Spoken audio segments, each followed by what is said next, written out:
Military भी, low intensity conflict भी, insurgencies भी, साइकोलॉजिकल ऑपरेशंस भी, इंफॉर्मेशन वॉर भी, उन्होंने हर एक्सेस कवर किया पिछले 1-1.5 साल से। और अभी तक हर हफ्ते वो इतनी खौफनाक एक्सरसाइजेस कर रहे हैं। जबकि दिफाई माहिरीन का कहना है कि भारतीय प्रोपेगेंडे का मकसद आने वाले इंतखाबात हैं। पाकिस्तान इंतहाई जिम्मेदारी का मुजाहरा करते हुए जंग के फैलाव को रोकने के लिए कि उसका जो नया 6th generation heavy stealth jet है, का एक लेटेस्ट जो कॉम्बैट जिसे आप कहते हैं ना प्लेन, उनके हाथ में आ गया। ये हमारा एम का यानी कि हमारा अभी तक प्रोटोटाइप बना नहीं, लेकिन हम उसका मॉडल रिलीज कर गए हैं हमारे, और ये मॉडल दिखाया गया कि हमारा एमका का 1.1 स्केल मॉडल दुनिया के सामने पेश किया गया। ये स्वदेशी 5th जनरेशन फाइटर जेट अब F-35 और सुखोई 57 जैसे दिग्गज लड़ाकू विमानों को चुनौती देने के लिए तैयार खड़ा है। तो उसके बाद आप क्या देख रहे हैं? आपका सबसे बड़ा मसला इस वक्त क्या, आपने क्या बनाया? आपने 5 स्टार जेल बनाई। इंडियन एयरफोर्स ने और इंडियन कमांडोज ने, इंडियन आर्मी ने एक एक्सरसाइज की है लद्दाख में।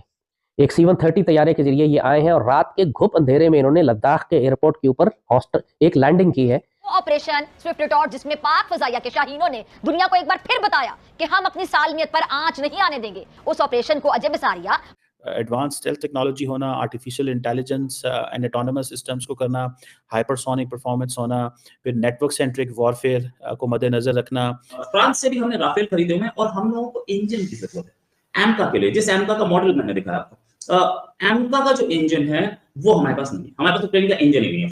जय हिंद दोस्तों, ऐसे भारत मीडिया में आप सभी का स्वागत है। दोस्तों, भारत का the advance middle combat aircraft यानी दोस्तों एम का अब तक का सबसे साहसी प्रयास है। भारतीय एमका को डीआरडीओ और भारतीय वायुसेना ने मिलकर डिजाइन किया है। दोस्तों, ये 5वीं पीढ़ी के सुखोई 57 और F-35 जैसे विमानों से बढ़कर होगा।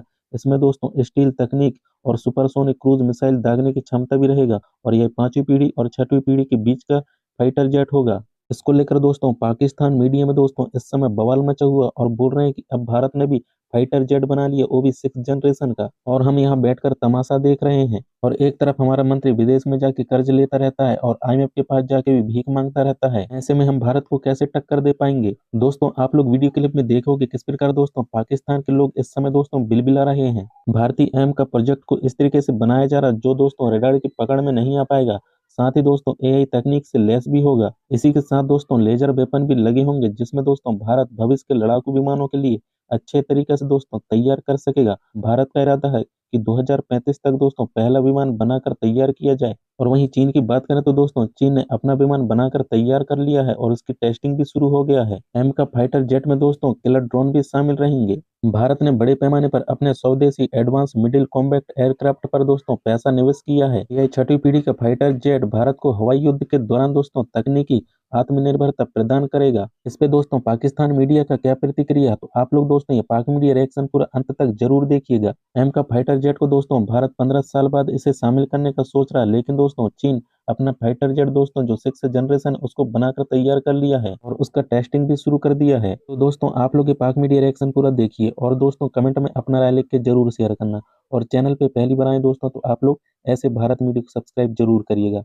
तो दोस्तों मैं आपको मिलता हूँ एक नए वीडियो लेकर, जब तक के लिए दोस्तों जय हिंद जय भारत। कि उसका जो नया 6th generation heavy stealth jet है, का एक लेटेस्ट जो कॉम्बैट जिसे आप कहते हैं ना प्लेन, उनके हाथ में आ गया है लेटेस्ट। और ये जो 6th जनरेशन जो फाइटर है, हमारी इकोनॉमिक हालात तो ठीक नहीं है, लेकिन जारी बात है इंडिया को भी तो कम्पीट पाकिस्तान ने हर कीमत पे करना ही करना है। इसके जो इंपॉर्टेंट फीचर्स हैं उसमें एक तो ये है कि ये स्टेल्थ टेक्नोलॉजी है। ये जो रडार है उसको मिनिमाइज़ करता है, जो इंफ्रारेड जो सिग्नेचर्स हैं उनको भी मिनिमाइज़ करता है, और ये डिटेक्शन में नहीं आता। इसकी पहली जो कैपेबिलिटी है, जो इसकी एट्रीब्यूट है। सेकंड ये है कि ये AI को इंटीग्रेट करता है। जितने भी AI एनेबल्ड सिस्टम्स हैं जो कि रियल टाइम डिसीजन सपोर्ट करेंगे, रियल टाइम डिसीजन सपोर्ट। देखें, जो बंदा जहाज़ में बैठा होता है, फाइटर जेट के अंदर बैठा होता है और उसके पास इतना मिलियंस ऑफ डॉलर्स का जेट है, तो उसके ने फैसला करना है कि मैंने कब हिट करना है, कहाँ पे मेरा टारगेट है, क्या है। तो AI जो है वो एनेबल करती है कि कैसे फैसला करना है।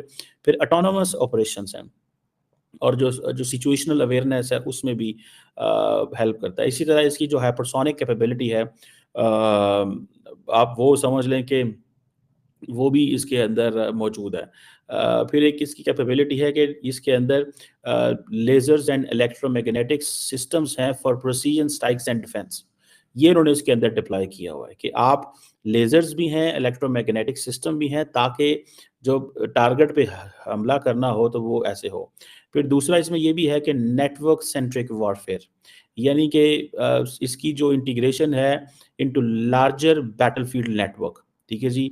और इंफॉर्मेशन शेयरिंग करना, ऑपरेशन कोऑर्डिनेट करना, ये सारा कुछ इसके अंदर है। फिर ये इसकी अनमैन्ड कैपेबिलिटी भी है, मैन्ड अनमैन्ड कैपेबिलिटी भी है मिशंस को देख के। सो ये एक बड़ी और इम्पॉर्टेंट चीज़ है। ये तमाम फीचर्स को इनकॉर्पोरेट करेगा और टेक्नोलॉजिकल जो पैरिटी है वो भी लेके आएगा। टेक्नोलॉजिकल पैरिटी एंड सुपरियॉरिटी दोनों ही, ठीक है जी, और अमेरिका और रशिया को देखते हुए।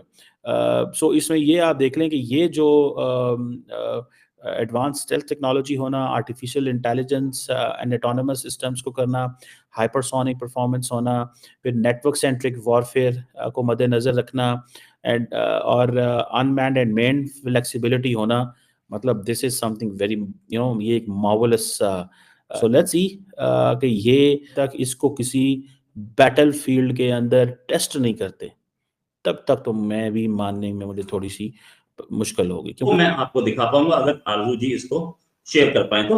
इसका वीडियो रिलीज हुआ है सामने, ये वीडियो गवर्नमेंट ने रिलीज किया, और ये हमारे पास Su-35 फाइटर, ये है हमारा एम का यानी कि हमारा अभी तक प्रोटोटाइप बना नहीं, लेकिन हम उसका मॉडल रिलीज कर गए हैं हमारे, और ये मॉडल दिखाएगा कि हमारा 5th जनरेशन फाइटर कुछ ऐसा होगा। पीछे कैट्स है, ठीक है, वो that's a different thing all together.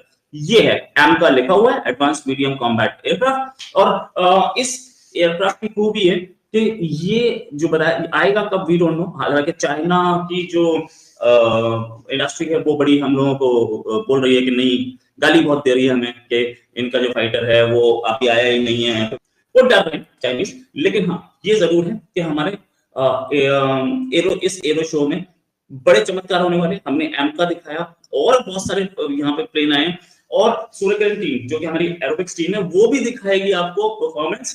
साथ में आपको उड़ते हुए कई और प्लेन दिखेंगे, लेकिन फोकस पूरा एम का पे रहेगा और F-35 और Su-57 पे रहेगा।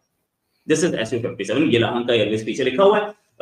ये आपको जो चमत्कार दिखेगा, मजा आएगा। अब राजनाथ सिंह साहब भी आपको इसमें दिख रहे हैं, और हमारे रक्षा मंत्री जी इस समय, और पीछे खड़ा है वो तेजस। तो रक्षा मंत्री जी का वो है, रक्षा मंत्री जी प्लेन के सामने खड़े थे। रक्षा मंत्री नहीं थे आज, उन्होंने प्रेस को वो एड्रेस भी किया है।